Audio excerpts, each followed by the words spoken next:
if you're into your Christmas music and you loved the Band-Aid song, you might have seen the documentary that was on a few weeks ago about the making of the song and a lot of the footage that hadn't been seen. Some of it was a bit recognisable, but some that you just hadn't seen at all. It had literally been stored away. So let's have a chat about the Band-Aid documentary. Some really sweet moments that I took away from it. A lot of those pop stars that became massive were like little baby pop stars back in 1984. So let's talk about the Band-Aid documentary and if you've got any memories from 1984 and what that song meant to you. Now, do you love Band-Aids? Do you love that song? Does it have a lot of memories for you? And then obviously you connect it to Live Aid. I know for a lot of people it gets very political. So whilst we take all that on board and we listen to all the arguments, let's draw a line under that and push it to the side and just focus on the documentary and that moment in history. It feels as if the 80s were only a few years ago, and here we are, the 40th anniversary. So this is very much about looking at the documentary and looking what they were trying to achieve 40 years ago. I made my notes because when I was watching it I thought it'd be really nice to make a video and to hear your memories or your point of view. Maybe you wished you'd have been alive in the 80s and it's just something again that you think, oh, put me in a time machine, I'd love to go back there. So I made my notes because I love looking at that moment in time. I also think it was fascinating to see a lot of those A-listers, the big pop stars, but they were quite new at the time, some of them very new, like 20, and just getting started, and they were in awe of their colleagues, and it was quite sweet to watch that. So my notes, I noticed that Simon Le Bon, when he was walking in, now many of us have seen that footage so often where they're all walking into the studio and getting ready for the day ahead lay. They didn't even know what they were there for, they just knew that to get there. So a lot of them were walking in and the paparazzi were asking them how they felt and they were just saying, yep, happy to be here, happy to support them, but they didn't actually know what they were doing. And I found Simon Le Bon, as I've written here, so friendly. A lot of people maybe just wanted to get in, so they might have just kind of nodded or waved at the paps, but he actually stopped and he was happy to answer questions, and I thought he was particularly authentic. Not the only one, but it captured me how just innocent and friendly he seemed to be, and he was just so happy to talk. It probably did feel like a really important event to him, and that's why he was more than happy to answer any questions when they were asking them. Particularly personal reasons. I just think, you know, if you're in a position to do something about a situation like that, you should do it, and that's what we're all doing. Paula Yates, she looked so excited. I've always had a soft spot for Paula Yates. Probably do a Pop Monkey video on her down the line. And Paula seemed so excited to be there. Pretty sure she was there in her capacity as not only Bob's partner, but also as a presenter on the Tube. So they would have been doing their own Fly on the Wall documentary, or at least some sort of film to go with it. And she was so happy to speak to everyone. I felt as if she was lifting the spirits in the room. She had Fifi, I believe, with her, and there's a moment where George sings to her. He sings a little snippet of Last Christmas when it's brand new and no one even knows it's a new song. They're hearing it for the first time, and she is melting that George sang to her, and you can just see that Paula just is a sweet soul, and I really enjoyed that. Did you see that? George sang to me. Yeah. Oh, I went, oh, completely peculiar. Really quiet now. George sang to me. Yes, I know, I saw. Oh, yes, God, I saw it was you go, thrilling. why? Also Annabelle Giles, who was Madure's partner at that point, and Annabelle Giles, who we lost only like last year, I think, also had a lovely sort of soft spot for her, and it was great to see her there. And again, it looked as if she was lifting morale and very much being there in a supportive stance. So it was really nice to see her again. She would have been in her model prime at that point, maybe venturing into her presenting era. So nice to see them at that point. John Moss from Culture Club, again, he was very excited, really there for it, and he said that he couldn't wait to see Phil Collins so that they could drum, and it was just really nice to see him like a kid in a sweet shop. I got a phone call from Bob last night telling me to come, and Phil Collins is going to be here, which is wonderful.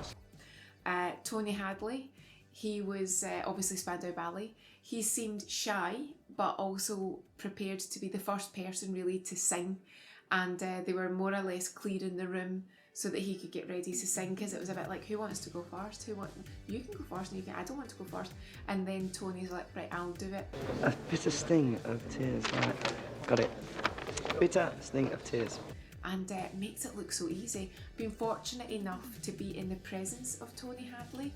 He was doing some concerts, but he was also in the vicinity, and there was a part where he was watching, now who was it again? It was Go West, obviously his friends, and he stood beside me, so he didn't want to be seen. I'm quite tall, he's much taller, and at some point we were standing in a group, and Tony Hadley made his way in and just picked us to stand beside, because other people were sort of asking him for autographs, but he just wanted to watch his friends on stage. So that's a funny claim to fame, is that Tony Hadley watched a concert with us. I can't claim he was there with us to watch the concert, but he did actually watch it with us, so there you go. And again, not that I spoke to him, but you got that vibe that he was just a nice person, because people were coming up to him and asking him for autographs, or for, well, actually not autographs, it was selfies, and he was very obliging. So he seemed like a really nice person, very tall. So if you already knew that, I can confirm he's giant, but very nice. Holly Johnson phoned in sick because he had a cold, and Bob's trying to get him to change his mind, and then Gary Kemp from Swander Ballet's like, come on, and John Taylor from Duran Duran's just kind of sitting there again for a bit of moral support, and he's not budging. How are you? A cold? Right, well listen, it's a bad show because everybody's here, we've all beaten each other up, and we just want you to come down and get physical. And I wonder if he regrets now that he didn't just take a Lemsip and go and be part of that day, but no, Holly Johnson had a cold. I noticed again lots of smoking at in the studio at the desk. Obviously that was just the thing, you could smoke, and they did smoke a lot. Mature, I also noticed that he kept his composure when it must have been so difficult, because he's sort of trying to push the song forward, trying to make sure that people are comfortable enough to sing, comfortable to follow his lead, but also, as you saw with Boy George, kind of add their little points to it, but other people would be chipping in. I think Bob quite often tried to chip in. You can see Midge being like, but he kept his cool and he didn't lose the rag, and I don't know if everyone would have felt that way. Like, if you were doing that, would you not at some point be like, shush, I'll say it? But he does say, I notice he says one singer, one song, and I took that to mean, do you want to shut up? So I think that was as close as he got to kind of going, I'll say it, we don't all need to chip in. But when people actually said, do you want me to try this or try that? I noticed that that's the part where they actually kept it. Like George Michael says, would you mind if I tried it this way, come in slightly higher rather than come in at this? They use that for the song. It really is, it makes it. That actual line itself, the "but say a prayer," is hard for me to sing powerfully. If you wanted to kind of change the notation a little bit so it started off a bit higher or something. But say a prayer. I could do that if you want. That sounds great. That's great. And then when Boy George is singing his part and he's ad-libbing, it makes it to the final cut. It really is interesting to see what they do and what stays. I find that so interesting, and I'm so happy that they actually took footage and kept it in. We got to see how that came about. Did you take on board the part where Paul Weller, Bob and Gary Kemp are very much doing the sort of acoustic guitar, keeping their energy up, keeping the spirits up? Bob also plays a bit of sort of the folky version of Do They Know It's Christmas? You also have Neil from the Young Ones popping in for support, and they're all wearing their Feed the World t-shirts. And Neil offers some very Neil-ish advice. Do they know it's Neil's birthday? Hey, I'm wearing Bob Geldof's t-shirt, look. Feed the world. Let them know it's Christmas. Except actually, I think it's much more important to feed them, right, than to let them know it's Christmas. Because, I mean, just knowing it's Christmas isn't going to do much, is it? Whereas, like, feeding them is going to make it a lot better, isn't it? I didn't even know he was there on the day, so there are all these different things where if you didn't actually see this documentary, you wouldn't know who was a part of it, because not everyone's got their part to sing in the song. Before I forget though, Paul Young, again, he's a vocal part of the song, it really is like a pivotal role, but they're all quite shy. Bono is very shy. When George Michael appears, he's very shy, but you see them all getting to know each other, sort of interacting, sort of nodding and saying hello.